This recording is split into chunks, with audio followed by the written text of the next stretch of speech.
money. And it's a similar one, I suppose, in the sense of maybe your values as well, but how you spend your money. And it's a huge thing because people don't see spending money on themselves as an investment. They see it as an expense probably. And I would have been guilty of that in the past. And like obviously the simple thing would be something like going out and getting pissed at the weekend and investing in a gym membership, we'll just say. You know, there's no real investment in terms of that getting pissed every weekend. Now the investment might be socially, it might be a different thing in terms of the intent. But I'm talking about like doing that kind of just with no real intention every single weekend, as opposed to maybe going to the gym. So just looking at your money and going, what am I investing in? Yeah. Simple as that, you know, because then I talked to you off podcast, but a big thing with money for me was mentorship and coaching, particularly mentorship with my business, for example. I invested in a mentor and he was able to create space for me and my business. Very good. Just by a different perspective. He goes, well, wait a second, Brian, how about this? Oh, I never thought about that way. So I didn't need to have the energy. I didn't even need to have the time. I just needed to have an investment in myself to someone who could see or has the answer or the experience that I don't have. And all of a sudden I'm like, oh, deadly. And now I can look at my time, my energy and go, I can actually focus these things on a different thing. And it's been a game changer for me. So in everything I do in terms of my own, everything is investment for me. Like mentorship or coaching or my body or learning, even this podcast, like I'm able to have conversations with people. So it's investment in myself to learn more. So if you can just kind of change that reframe and go, well, how am I investing my money in myself? Yeah. I think it's a nice reframe.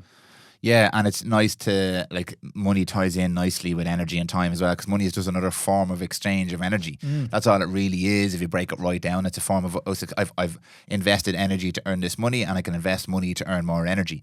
And what's more important to you in life, realistically, it's the energy and the space and the time and all that kind of stuff. And again, if we were to look at all these people on their deathbed, they'll say the same thing. It's all about the time spent and the experiences you had and the connection, the relationship, the family, etc. So if money is the focus, you're kind of missing all those points. But you can use the money, as you've explained there, to invest in creating more of that energy for yourself. And the better investor of money you are, not to earn more money, but to give you actually back. Because that's what most people genuinely want when they start off on this journey, isn't it? We want the lifestyle. We want the security. And you mentioned time being the biggest resource. And we want more time. And this is a big thing from Naval that he hammers all the time, from the man who's done it and made the money. Like, don't listen to me, listen to someone who's actually done the thing. And he talks about your personal value, and like there's loads of different ways of looking at this. Some people don't like some of these, but like put a value on your time, and if anything falls below that value, outsource it, because that's just time it's taking from you. It's like, yeah, you could build a website, yeah, you could do the nitty gritty, yeah, you could do the editing or whatever like that, but that's more time that you're losing there. And if you have the money available, you can invest the money, because ultimately the time you get back from investing that money is, you're going to make more money. You can always make more money, but you can't make more time. So that finite resource you spend every week that goes by that you've done something that you didn't need to do, while having the investment there that could have gotten you back the time, is time you're never getting back. Whereas the money, it seems, comes back when you actually invest yourself properly. I'll give it credit space. Yeah, well, you did say there that money is essentially energy. So, it's just energy. Yeah, so if you're able to get more time and more energy, as a result, you're going to get more money. Exactly. It's just going to happen. Yeah. And not necessarily because you're after, but you're more present, you're more creative, you're more curious, you literally have more energy to give in to this thing that you want to do.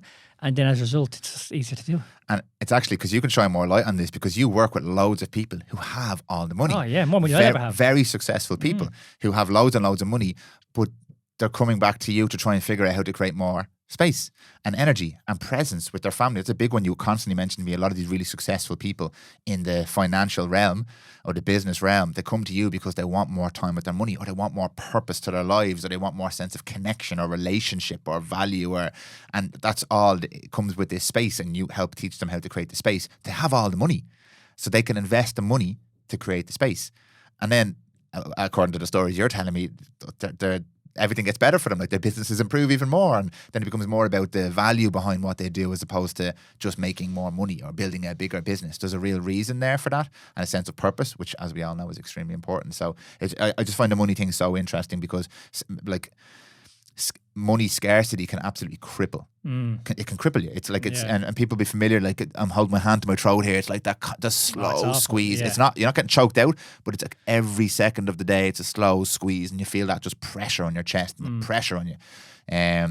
So, like, how are we supposed to create energy or a space or anything like that? It sounds really counterproductive here to say just spend more money. You don't have any money to spend, but that's why there's other options here too. even if financially you're not where you need to be and you can't invest money, you can invest time, or you can invest energy, or you have none of those three. We'll talk about some strategies after this that can kind of kickstart the process, whatever. But they're all so interlinked. There's many ways of doing this. So no matter who's listening now, there's probably a way that you could create more space in your life, and it all comes back to this more space because the solution lies in there somewhere. Yeah, and you just go back to the kind of money, beliefs around money, because I certainly have negative beliefs around money, and that kind of sensation you mentioned of kind of being strangled. Like, you often then make decisions out of fear. So, you know, how you're spending your time or your energy, you know, it's all commitments or it's distraction, or, you know, you're not really moving into a vision because, again, the beliefs around money or whatever you might be saying to yourself, just you're in a fearful state. Well, here's one that many people probably resonate with right now. It's financially very tight. You're struggling for money. The bills are coming up. The last thing you're going to want or feel like doing is do nothing. You go, I got a second job and this is why I always say, like, humans are unbelievable. We're so fucking resilient. Like, I'm going to do more. You're already like know above yourself. You've no energy. You're low. You're taking care of the kids. You're paying the mortgage. You're doing all these different things. You're under financial pressure, and you're going to make a decision to do more. So, like, that is amazing. It's an amazing thing that we can do, but it's not, in my opinion, very productive, because you'll end up sick or burnt out or tired, and that will just mean your life isn't what it could be, and the lives of the people around you isn't what it could be. This is what I'm really trying to learn about it. Like, this is not a guilt thing, or you should do this, or you should create more space.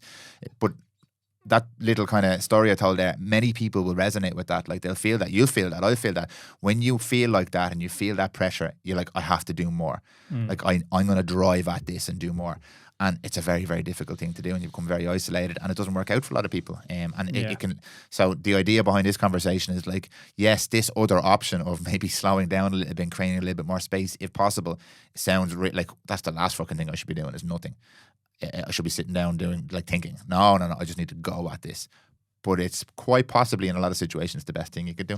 I'm going to take it back to kind of what you're saying there as well, is that if you have the time or the energy or the money that you can invest or do whatever, you're a bit more present. So forget about chasing something or whatever.